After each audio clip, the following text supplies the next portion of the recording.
Carson, Leno, Fallon. Now, it's Wine Talks with Paul K. Hey, welcome to Wine Talks with Paul Cade. We are at an away game today in the Oak Knoll district of the Napa Valley. About to have a conversation with Jay Nunez of No Love Lost Wines. Introductions in just a moment. Wine Talks, of course, available on iHeartRadio, Pandora, Spotify, wherever you hang out for your podcasting. And this episode is sponsored by Total Wine. There's an incredible selection of Prosecco and Rosé right now over there. But not why we're here today. We're going to have a conversation with Jay. Welcome to the show. Appreciate you, Paul. Thanks for having me. Maybe you weren't here. I was like, hey, what happened? Latency. You know, this is kind of fun. I had a wonderful social network employee at my office, Karina, and she said, hey, I need you to talk to this Jay guy up in the Napa Valley. He's got this brand. So tell me the relationship between Jay Nunez and the brand and then the leading company. Yeah, I am the founder and winemaker of No Love Lost Wine Co. here in Napa. The birthplace of the brand was basically experiments I was doing at home in my off time. Those experiments grew from small carboy style fermentations in 2015 and 16 into a handful of barrels each year, which I didn't have the intent on selling. I look at wine as art. I look at this as an extension of my creation. So I really was just doing it selfishly for me. I felt like, especially in Napa, there's a void for certain styles of wines, which I prefer to drink. So we were basically making house wine and enjoy it at the house after work. That takes a lot of guts. We got a little background noise here. Was certainly people are watching us do this like it's like this big show here. But this is a fascinating. When you say experimenting, you're talking about, and that's where home winemaking starts, right? You're talking about, well, I'm going to buy some grapes, or I'm going to buy some must, or I'm going to do something. What am I going to do? What were you buying grapes from somebody? You say, how does this work? Did you study it? I did study. I received an undergrad in music from University of Central Florida. And when I ended up coming out to Napa, I felt like there was so much to learn and so much to explore. The Napa Community College here in town has a fantastic winery technology program. Shout out to Paul Gospodarzik. He's been a great mentor of mine since being a part of the program. They have an operating vineyard and cellar, so you actually enroll into the school and you get to get your hands dirty, put them in the dirt, do something tangible, and immerse yourself firsthand from experience, and then decide whether or not it's something that you really love. Mm-hmm. At the time that I was going to the school, they had what they called the library vine rows. They had 3 rows planted to everything imaginable. Really? And instantly my heart and my being moved towards some of the more esoteric grapes. Things that I couldn't go to the store and buy, things that I was dying to just experience. And how else was I going to do that unless I asked for the grapes and made the wine at the house? Yeah, sure. And that's how it started. But you didn't study wine anywhere. Not at all. And I'm from Florida originally. And heart of the wine district of America. I will say I drank a lot of light beer in my days there, and I still won't turn it down, although I do prefer wine. And it was honestly a trip to visit family in Spain that really opened my heart to the possibility of changing from beer and trying wine and regionality and seasonality. You know, you go to some of these old world places and it's hyper local and hyper seasonal, and I was fascinated by those concepts, something that you just didn't really get to experience growing up in Central Florida. I love my home, but it was very chain driven at the time. Mom and pops weren't really a thing. You know, your flagship chain restaurant would build their biggest restaurant in my hometown, and you'd go there and eat the processed food and love it. And oh God. I'm so glad you said that, actually, because you've already touched on so many subjects that we could take to. Certainly one of them, and a very important subject in my opinion, and you having traveled to Spain, would be that the New World doesn't have this regionality. We lost our regional foods. You can get a hamburger at Howard Johnson's in the East Coast as the same burger on the West Coast, and that killed sort of the idea of having clam chowder in Massachusetts and, you know, barbecue in Texas, right? You can get it anywhere you want. But the Europeans, you know, they protect that, particularly the French and the Italians. So let's talk about the New World versus the Old World. You're in Spain, you find these varieties, you're like, wow, this is amazing. And they're sort of set in their ways. What was it about this trip to Spain that sort of said, something's interesting here? the pride, the sense of local identity was something that I was lacking. I went to a high school that was brand new. I was the first person to go to my elementary school and middle school, right?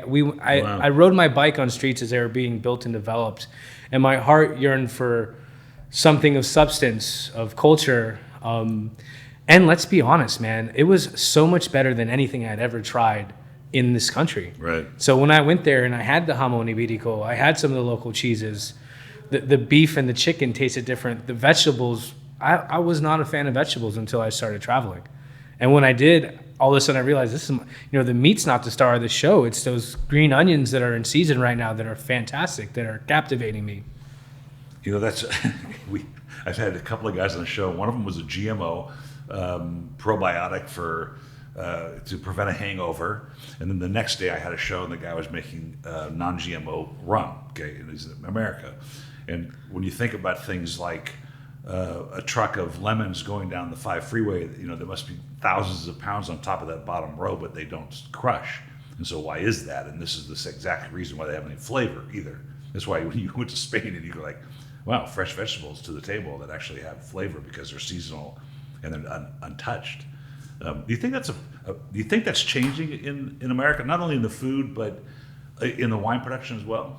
Yeah, the onset of the digital age and access to information has undoubtedly revolutionized the way we live and the way we purchase goods. And I think that's really a basis of who we are and what we're doing here in Napa, is providing a level of transparency without getting too geeky that allows people that hear about us to say, hold on, let me pick my phone up and check out their Instagram. That Instagram shows the people that we're sourcing grapes from. They're all family farms. They're all farming sustainably. None of them are using systemic herbicides, pesticides, things that you should really become familiar with so that you can avoid them. And it's an opportunity to silently protest by deciding who you support by spending your money with them. So I think we are reverting back, to answer your question. Yeah, it's definitely a reverting back to tradition, and we might not have even had those in this country right before that. So maybe it's establishing these new traditions. But that's right on, actually. It's very interesting to me because I'm a Francophile recently, actually, in the last few years.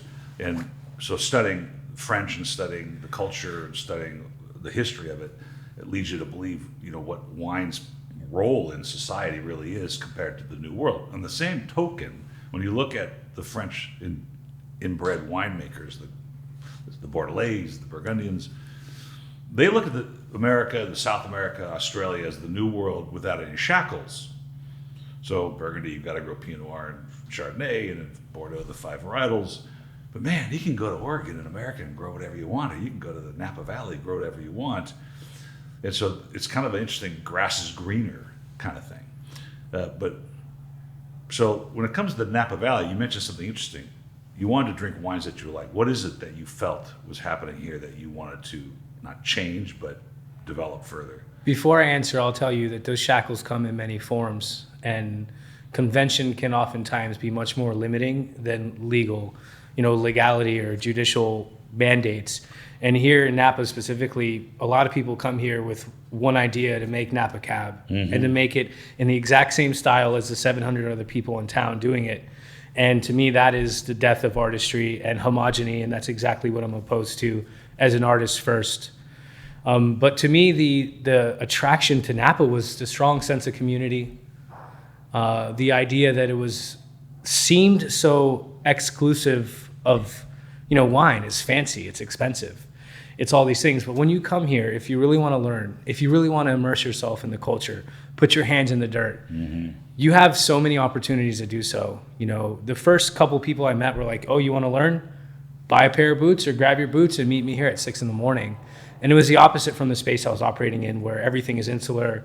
It's all about who you know, not what you know. And if we didn't grow up together, you can't come and work the show, or you can't sell shirts or do the live sound for us. So for me, Napa, from the very first day I arrived with no plans and by chance, opened its arms and embraced me. And I was instantly in love with that sense of community, that camaraderie. That's pretty interesting, because I don't think of that when I think about Napa. And I just had a conversation with Trevor Durling at BV, and he thought you want iconic Napa, and certainly historically Napa, but now corporate America. And I was actually really enthused and excited about what he was talking about, trying to preserve the story. And he changed my mind as to these big brands like Treasury, Constellation, Co-Brand, all those guys buying into the Napa Valley. And the reason is this: they're protecting the style. And so when he opened a bottle of George Latour, and I thought it was going to be this opulent, fruit-forward thing that people are making now. The thing had structure, it had acid, it had backbone, it changed in the glass while we were sitting there, and I thought, wow, this is really special wine, sort of exhibiting the terroir of the Rutherford area, which you don't get that every day now. What is it about Napa Valley that you think brings people to do that, to come open their giant chateau and then make the biggest fruit bomb you could create and sell it for $150 a bottle? What's the attraction? The same as someone who opens a restaurant for the wrong reasons, or someone who's an artist but plays what they think will get on the radio. I think that a lot of people try to mimic and imitate things to a point where it's the death of their own character. And in art, you see that from the inception of it. You see and feel people's intent. And it's for people who want to kind of have a vanity brand and have a pawn in the game without actually immersing themselves in the culture and finding themselves through that journey, that exploration. And for me, I think that's what took the few years that it took me. Was I didn't know what my voice was. I knew that I was attracted to the power, the monolithic nature of some of these Napa cabs. But for me, it wasn't as enjoyable as the first time I had Beaujolais. You know, the first time I had Gigondas. Good Côte de Pie. Woof. And it was like, dude, this bottle's $25. I can afford it. And I actually like it more than the bottle I have to work 2 days at work to go buy. And I've just felt a disconnect. And to answer, I really don't know. I can only give you the perspective from this heart and this soul. So I don't know what inspires people to come and buy some bulk wine and slap their brand on it and tell people they're a part of this. I'll tell you my answer. I'll tell you the question that I asked. That I try to get that answer out of you. Already answered the question before I started. The question is, and it's a difficult one to answer because I get wonderful responses, but you're obviously deep-rooted in the philosophy of wine, and that is what happens in our industry if profit's not part of this conversation. And I think you just answered it. You get honest wines of people's soul that makes them think, that makes them create as an artist, rather than how fast can I get it to the marketplace, how can I package it so people will buy it and buy it again. It's all about balance, man. I mean, if look, I'm a poor businessman, and I'll tell you that from the beginning of my life to the end. I'd rather build community and bring people close to me than make a buck, but it does have to balance itself out. And I think too many of us get lost in that making a buck thing or being on trend and on brand. And that's a shame. It's a shame. That's where innovation happens, right? Yeah. Is when you take risk and you're blissfully ignorant to what standards are that you push into a space that's unknown. And that's innovation. It's also, what do they call that? It's not even just passion to make the change and to chase your own objective. And it's kind of what the show, when you saw the sizzle reel, is about. Is like, and it's going to go into this part of this conversation, which is how do we teach the consumer that there is this glass of $25 Beaujolais that is going to thrill you to death when you get a chance to taste it. It seems to me, in my 35 years of doing this, it's still a hand sell, because we don't get that shelf space. We don't get where, Snoop Dogg's Cali Red is sitting. We just don't get it, right? Dude, I poured you Counoise. So I'm in it to win it, and selfishly, I'm doing things that. So you came here and you said, okay, I'm going to find some. You got to experiment with some varietals. Let's get back to the roots of this. You got, no pun intended, by the way, the roots of this. You get to play with experimental blocks, which they do in Europe a lot. Right now they're experimenting in Louis Jadot to try and find rootstock that can handle the climate change and produce better Pinot Noir. But you went from that point now, home winemaking, what did you do? I tried working in the cellar and making a living, and it's nearly impossible to live in Napa and make $16 an hour. Which is a huge subject. I want to talk about that. And housing is another impossible thing that people are faced with. Napa being the first ag preserve established by the federal government outside of the national park system, we're lacking a certain level of infrastructure and amenities that you would become accustomed to living in a larger metropolis area. So I tried the cellar thing and it wasn't working, and I went back to my roots of the service industry and did the cellar during the day and tended bar at night, and slowly but surely increased the size of those experiments. I had a regular at one of my bars who has a natural wine brand here in town, and he was like, hey, if you want to work for me, I'll give you a little space to play in. I mean, none of the wine will be legal to sell, but you can at least increase that and build and develop your experience level. And that's what I did. I mean, I worked nonstop for the last 5 years. Talk about organic, roots in this industry. That's a tough way to go. Let's go back just a minute, because I actually just down the street. Last time I was up, I had a podcast. I had a wonderful conversation with the tasting room manager, young lady, and she felt comfortable enough to tell me about her woes with income, doing that job and having to apply for a low-income house in Santa Rosa somewhere, and they had to wait 2 years to get it, and they couldn't show any more income. And I thought, what the irony of the Napa Valley. This is no discredit to anybody that's here. It's just I think a source of what's happened, that you can't live here and work here at the same time. You can't work at Poncha's behind the bar and have a house in Napa Valley. And is that going to change? Is it worth changing or not worth changing? Is it something that we should look to change? Honestly, I'm an artist, and I think that there needs to be a major disruption and a realignment for any of those things to become approachable and accessible for normal people. Mm-hmm. But I'm not qualified to comment on or talk about it. I know that in my heart, I hope that things get better for people. Is easier the answer? I don't know, because I do think that struggle precedes success. And I'm a good example of that. Good point. I lived in a garage for 2 years and saved every little penny I had to buy my house, and I struggle every month to pay for that. And I think that's a really good point. That's a great, it's capitalism at its best, really. You struggle, you make it work, you earn your stripes, and you give it your best shot. That's pretty incredible. And here you are working 2 jobs, or working a job just to support a potential job coming up, making wine. That's phenomenal. That's a great story. Define natural wine for me, since you brought it up. The more I get immersed into the modern take of natural wine, the more I try to delineate and separate. Well, you use the word. To me, it just means minimizing inputs from grape to glass. It's a focus on organic vineyards that don't, addend the soils, apply systemic herbicides like Roundup or pesticides, that they would rather culturally adjust their vineyard sites to create a strong local ecosystem. And then that minimization of inputs transcends into the cellar. I'm not dogmatic, and I know that there are certain tools in the winemaker's toolbox that are there for a reason. But if you grow a quality grape, you have to genuinely do a lot less in the cellar. All my wines are lighter in style and in turn lighter in alcohol, which gives us a lower pH without getting too nerdy. That kind of helps me not add some of the stuff that other winemakers do or filter or fine. I'm not afraid to have a little haziness in my rosé. And I think that everything I do straddles the line between flaw and character. And it's not safe, and it's not normal, and it's oftentimes uncomfortable, and I lose sleep over it. But that's what makes the art memorable. That's what makes the art timeless and worth the revisit. I'm the first one to say I drink cheap and expensive wine all the time, but rarely, more and more rarely, do I find things that I'm willing to revisit and go back to. And those are the things that I studied. And to me, natural wine means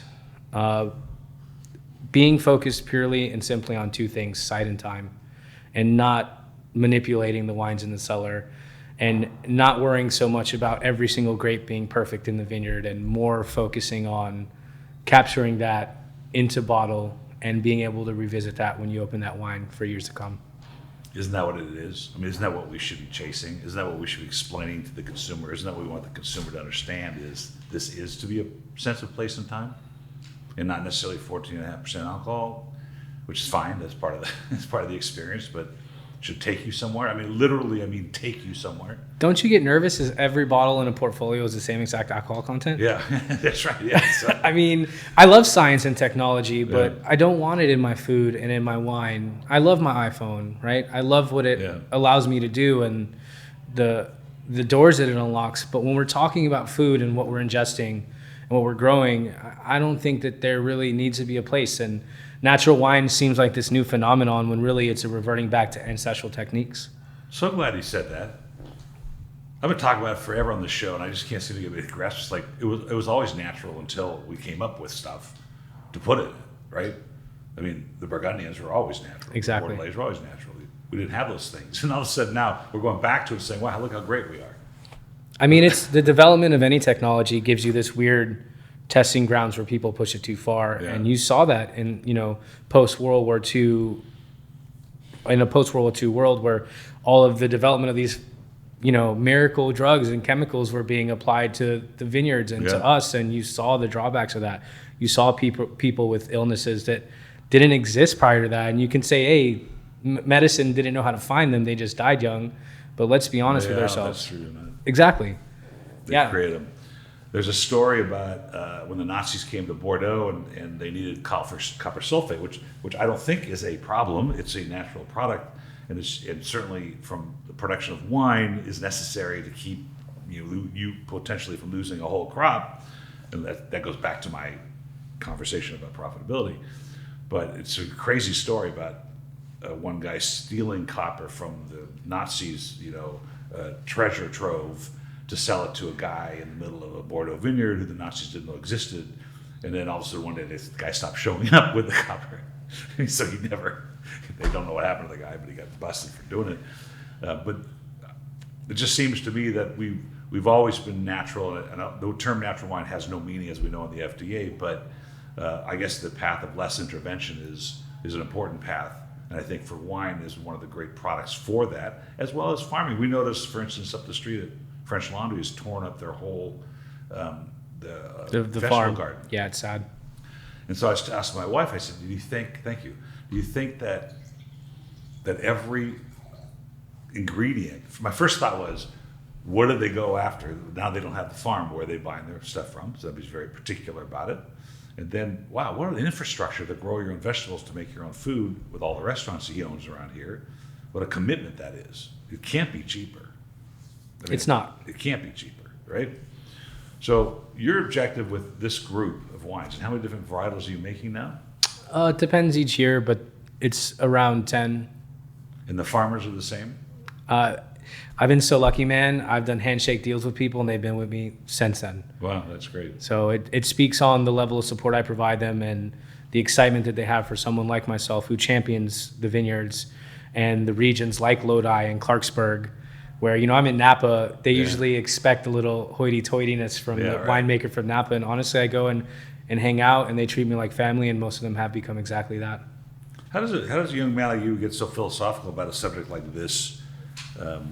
You mentioned when we were talking off camera that your roots are in Cuba. Both your parents? Both my parents were born in Cuba. I am Cuban American, first generation. Everyone in my family is an artist or an entrepreneur or some kind of sports, a ball player of some kind. And I can't explain the attraction to philosophy, but I'm a searcher. I am one that understands not everything can be understood, and that fascinates me.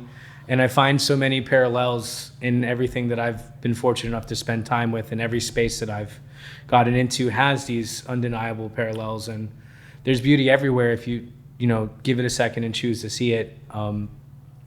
But I did music before wine, and I write every day, and oftentimes, selfishly, it's my therapy, so no one really gets to see the art anymore outside of the wines, but it helps me continue that search. So I guess that's what it is. I'm a searcher. How did your parents get here? Mom, I have a Cuban brother-in-law, by the way, who did come from here. Yeah. My mom's family went to Spain post-development of, the social movement in the 50s. They spent about 2 years there and then had family in Southern California. So they went from Madrid to Los Angeles, got some help, and my grandfather on my mom's side entrepreneur, worked his way up. He was a textile machinist. He's the kind of guy that could fix anything, and he never stopped working. He never had any vices. He only drank occasionally, but he liked to drink good stuff. He was my introduction to a lot. And my father's side left Cuba. Father was held back. I'm not too much familiar with the situation, something due to opposing a belief system. So he left with his mom and his younger sister. They ended up in LA. My parents met in LA. That's where I was born. With a strong American identity. I think Cubans that come to this country, we assimilate well. We maintain a love and appreciation for our culture, but we cement ourselves here and really work to be a part of the community. And that's something that I'm proud to say is I'm American first, you know? I'm going to take this moment to break for our sponsor, Total Wine. Lowest prices in 30 years. You always find what you love and love what you find at Total Wine and More. Spirits not sold in Virginia and North Carolina. It must be 21, drink responsibly. You know, I go to Total Wine all the time. There's one by my house, and I found myself perusing the bourbon aisle, and they have incredible selection of bourbon, which is a hot product now. They have Prosecco under $8. They have Rosé, as we're drinking today, under $7. And so it's a great place to shop. So enjoy there. Hopefully I see you out there next time we're in Total Wine and More. You know, my brother-in-law is Cuban. He came here. I think he ran guns, actually, you know, against the regime. So he's a pretty interesting character. But I have another idea for a podcast that being of Armenian ethnicity and having seen many successful Armenians, and I don't mean success in dollars. I mean, there are lots of, I'm sure, Cuban stories of immigration where they've, you know, landed an industry or created an industry on their own. But I mean, like, assimilating to the lifestyle of America, you know, going after the West, doing what you're doing, creating a brand of wine that speaks to your soul. I want to do podcasts with immigrants come to America who've been successful in their trade. Like I said, the definition of success, we'll talk about that later. But more importantly, I just thought it was cool because we're Inglewood brothers, and I grew up on Manchester in Van Ness Boulevard, and my dad was president of the Chamber of Commerce and sat next to Kareem Abdul-Jabbar. That's so cool. Those days. So, Showtime Lakers. Yeah, so how did they land in Inglewood? That's the question. Dad was in Inglewood, mom was in Lawndale. Neighbors. You know, it speaks to the strength of the community that they had, that they brought them from far and wide, gave them a place to stay, gave them an opportunity to work, gave them clothes and food when they didn't have it. I mean, when my family left Cuba, they left with nothing and had all the entire lives taken from them. And I think that we should shine a light on people, amazing, you know, that struggled in that way. And it's inspiring. And I think that, you know, there's light even in the darkest of places. And we manifest our own lives and our own destiny with these hands and these hearts. And you can succeed from nothing. And fortunately, you know, my parents worked super hard, and I swear, man, I had a great childhood. I didn't need anything. And I'm so proud of them, you know, for what they went through. Great testimony to the proper growth in America. The proper opportunities that the true America can give you, because you don't have shackles. You get to do what you want. And if you want to succeed, I've always told any kid that wants consulting from me or advice from me, I'll always tell them that you have no shackles. It's your brain, it's your imagination, it's your dreams that guide you. If you don't have dreams, then we got to come up with a dream before you can produce. Otherwise, because it's all in front of you. It's always in front of you. At 64 years old, I still think it's in front of me. You know, it's just the way it is. And if you can grasp that, as you have and your family has, there's no bounds. There's no limits. Our imaginations are the strongest thing in the universe, and the only limitations are the ones we set on ourselves. It sounded like when we first started talking before we got on camera that you had gone down the path of wine education, got your WSET 3, and thought that was a path. To be honest, I felt uncultured. I felt like I needed to immerse myself in everything that was wine, everything that was agriculture. I enrolled at Napa College here in town, as I mentioned, and didn't even realize, you know, after the second, third year, I took all the classes and I was like, what's next? I was working in fine dining to pay the bills. And I was fascinated by the people that would come and visit, the wines they would bring, and I wanted to know more about it. So I went through the Court of Master Sommeliers, got my certification. Around the same time I did the WSET program, did 2 and 3. Really? That's a lot of work. I actually took the WSET 3 and CMS certified test the same week. Wow. Intentionally. Well, you were on a path. You're on a roll at that point. So I'm an all-in kind of guy, man. Yeah. I'm not a let's get a couple pounds. I'm like, let's get a couple tons and let's see what happens. Jeez. Well, and here's the way I look at it.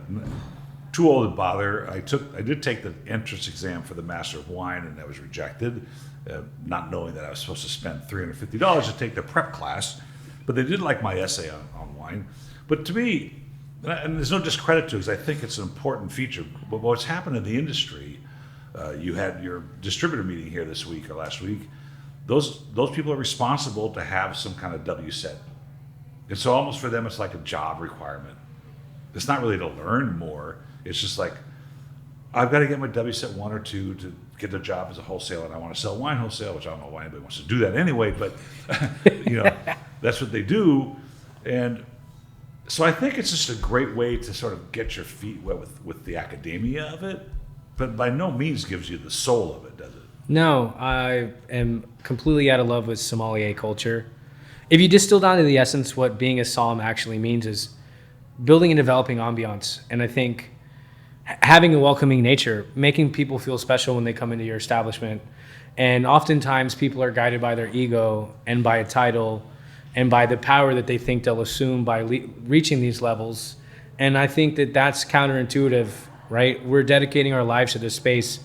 We should try as hard as we can to develop an inclusivity, to welcome people, to help them gain these experiences, these epiphany moments that'll make them fall in love with wine, or even just inspire them to go do better in their own lives. And I'm still an outcast in Napa. I make natural wine. I make Counoise and Clarksburg Chardonnay. Yeah, right. So, I get... What a weird dude, man. You're not making giant Cabernet. Well, from the academia, I suppose that some people then get the bug and they learn the passion of it and what you and I are trying to explain and to develop. But I brought this up, and I have to be careful. And I don't even care. I'm retired from the DTC world. I don't care anymore. I'm going to tell the stories if I've seen it all these years. After 100,000 stories, and landed in this position that wine is so much more than this alcoholic beverage. It really is a trip around the world.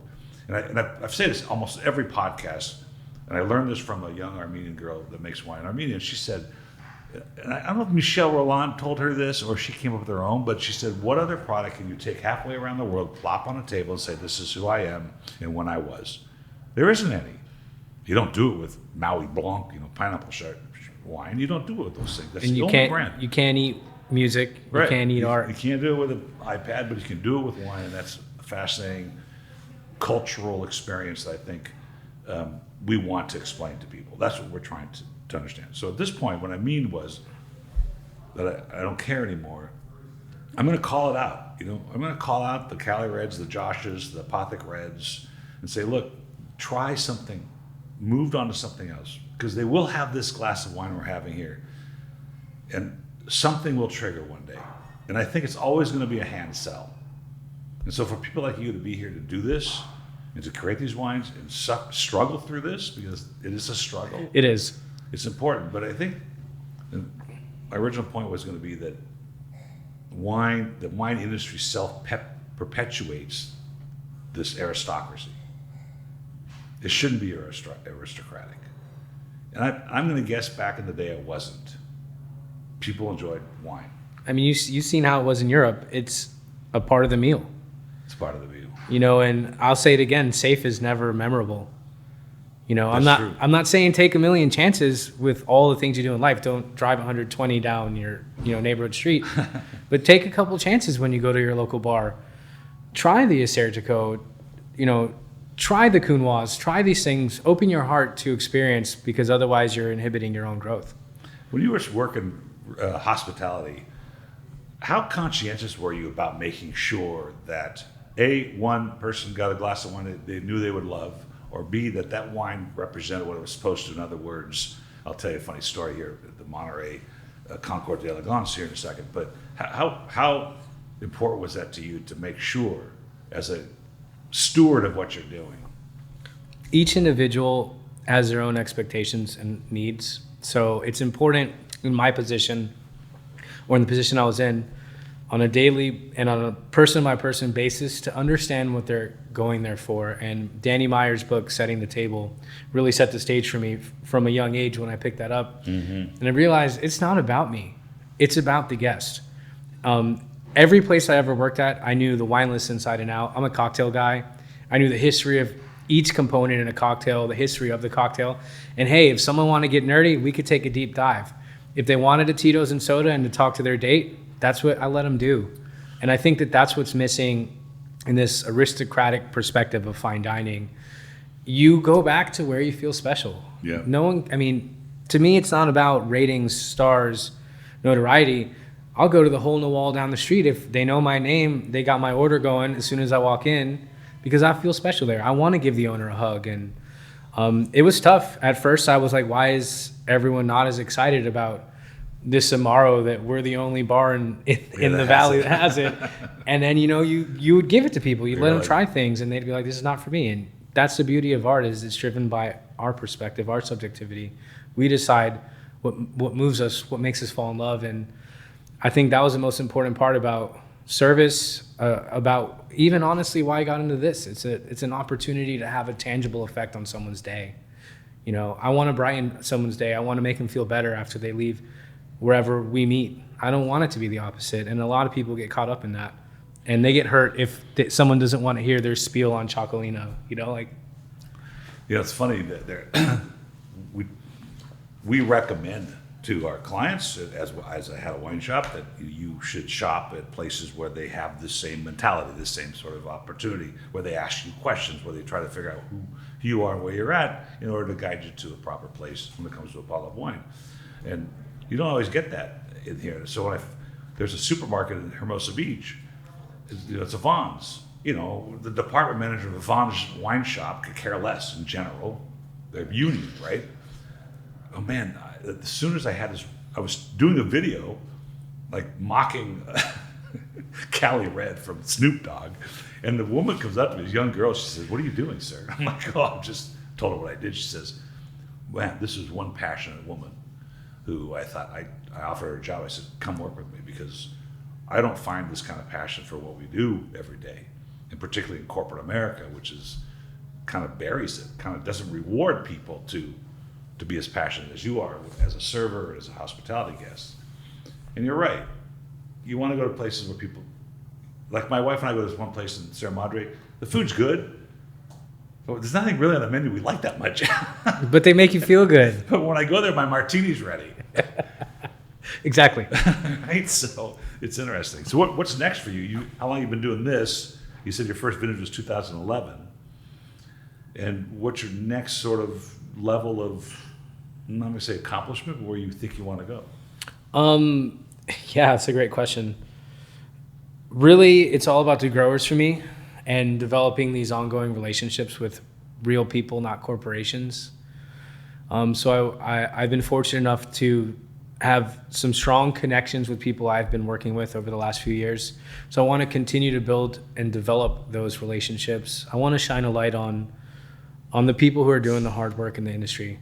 I want people to have an opportunity to interact with the grower, to be able to see a short video on the grower, where they are, what they're doing, their family history.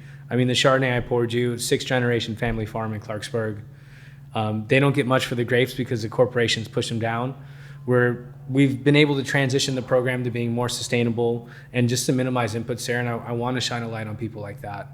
And I think, honestly, I hope to just share a glass with people and continue doing my art.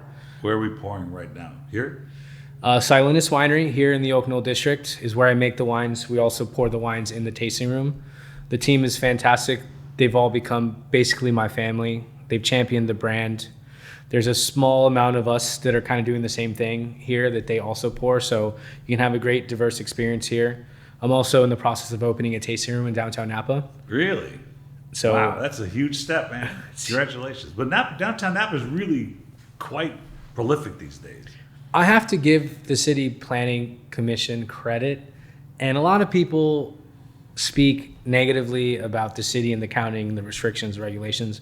And I think the people that do speak negatively should just turn the lens inward, because I've had nothing but a great experience with everyone I've interacted with. And I approach it as a white belt, as someone who doesn't know anything, because I really don't. I know about wine, I know about music, but not about permits, planning, insurance, and they've been great. I mean, the tasting room is in the process of being open. We're waiting on permits. I work with a distributor in California as well, so the wines get throughout the state.